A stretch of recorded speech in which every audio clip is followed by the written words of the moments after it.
New money shouts, old money whispers. But what secrets does it whisper? And how can you learn its language? Well, in today's video, we're revealing 15 elements that embody the old money aesthetic. Thanks for joining us.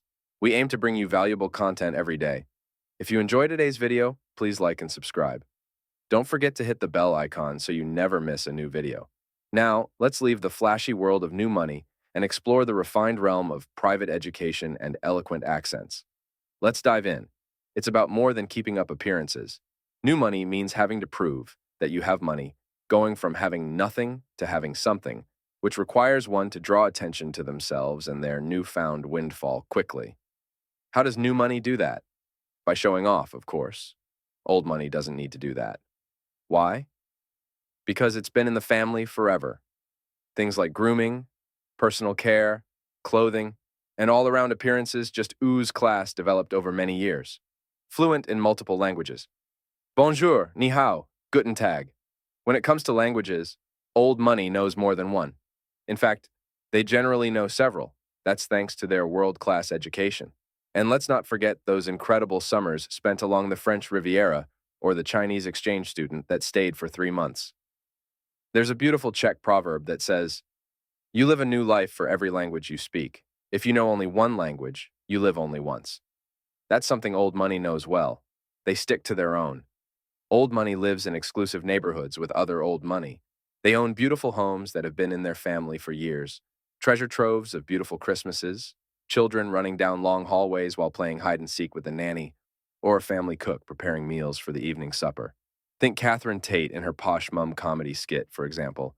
Getting a northern nanny was a bit much for her to handle, or how they almost ran out of extra virgin olive oil. All of this takes place in the beautiful home in the exclusive neighborhood. Nothing beats a stately manor. Manicured lawns, long driveways, ivy on the walls, Italian-esque fountains, and topiary hedges. Appreciation of classic art and real wood, brass balustrades, heavy curtaining, Persian rugs, framed photographs from every year. And don't forget the casual 4th of July photograph with an ex-president. There's also the library, fireplaces in every room, fresh flowers from the garden, of course, heirlooms, designer fabric, towel heaters. Need we go on? Suffice it to say, the stately manor and old money go hand in hand. They have exclusive hobbies. Forget football and camping. Old money enjoys hobbies like polo, hunting, and fly fishing. The New Yorker published an article titled, "What Old Money Looks Like in America and Who Pays for It." The article drew attention to the many facets of old money, one being the importance of exclusive hobbies, Land Rovers, and Ivy League school attendance. Author Chris Wiley highlights photographs by Buck Ellison, who uses models and actors to capture the lives of old money blue bloods of the series. The only pictures that veered slightly off course were a team of female lacrosse players. Ellison mentioned that the players exude a martial intensity that will no doubt serve them well in the corporate world. Birds of a feather. In the boardrooms and white shoe law firms of old money, birds of a feather flock together. Successful trends are par for the course when it comes to the like-moneyed folk, who prefer to spend their time with others of similar financial standing. It's no fun trying to arrange a get-together at Martha's Vineyard when your friends can't join because they can't afford it. Old money never has to worry about that. The only major decision they need to make is whose yacht will be taken out onto the ocean or who will water ski first. Family names. Old money sports family names like Digby, Bill, and Veda. There's also Digby Sr. and Digby Jr., Bill Sr. and Bill Jr., and of course Veda Sr. and Veda Jr. You won't find any Scarletts, Ashers, or Shays among them, and certainly no Babe, Boo, or Bay. Instead, they use endearments like darling, my dear, and pet. They holiday with their own. If you find yourself at a horse show in the Hamptons, sunning in the French Riviera, or skiing in St. Moritz, you'll notice a distinct echelon of holidaymaker.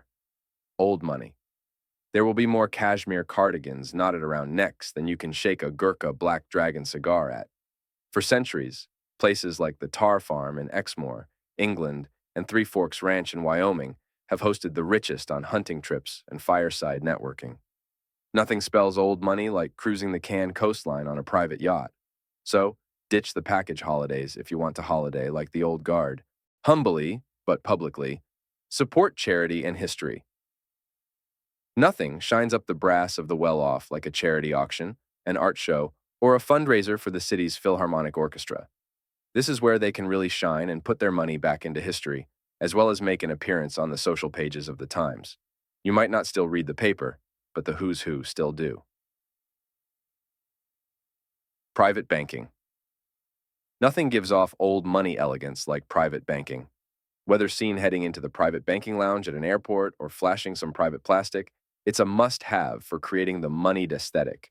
The service is more personal, you get unscripted advice from an actual human, and there are fewer annoying sales calls and more actual beneficial benefits.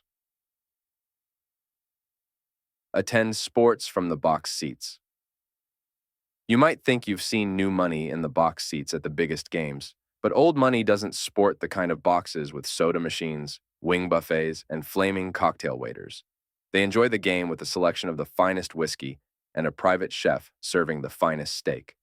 Think less testosterone and a more low-key enjoyment of the sport in an environment where deals can be closed. They don't advertise anything old. Money doesn't act like a billboard. You won't spot the brands they wear from space with gaudy logos blazing across them. Think statement items, a brand's iconic pieces, and classic lines that exude quality and class. One thing they aren't using their good name for is to promote someone else's name. As one commenter, Kurt S., noted, "New money owns the buildings. Old money owns the land." It's similar to not advertising anything. You know who owns a building, but do you know who owns the land? Probably not. But the landowner doesn't mind because they're sitting pretty with the rental you're paying them every month to build on their land. Simple transport. Old money doesn't go for oversized rims, stretch limos, or big truck temperaments. You won't find gaudy private jets with diamond interiors and private cinemas. Their rides, though not affordable to the average person, certainly don't scream, "Notice me, I'm rich." Town cars like a Bentley or Lexus will do, but nothing that draws unwanted attention. Real wealth doesn't need to be ogled over to feel good, and for hunting trips, the Range Rover or Land Cruiser, the more vintage the better, is the vehicle of choice. They know good liquor and keep it in-house. Old money doesn't order bottle service at the trendiest club just to show off. They appreciate a good whiskey collection or a private cellar of the best wines from around the world, enjoyed in quieter surroundings. They appreciate clean ice and the sound it makes in crystal glassware. Polite and gracious dining out with old money and new money are vastly different experiences. Old money might not love what they're eating, but they are far too polite to say anything or send it back. New money, on the other hand, wants value for their money and will have no problem sending something back. Old money is refined, respectable, and quiet. In other words, it whispers. All right, Aluxers, what do you believe whispers old money? We'd love your feedback in the comments below. As a bonus, one of the most significant facts that whisper old money is how they spend. Building generational wealth is doable for anyone if frivolous spending is curbed. The only way to build and maintain generational wealth, also known as old money, is to invest and save. We highly recommend listening to the Old Money book, How to Live Better While Spending Less, Secrets of America's Upper Class by Byron Tully.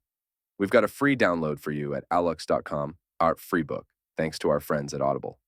If you found this video useful, we would appreciate you showing us that by liking, subscribing, and hitting that bell notification to stay up to date with our new videos.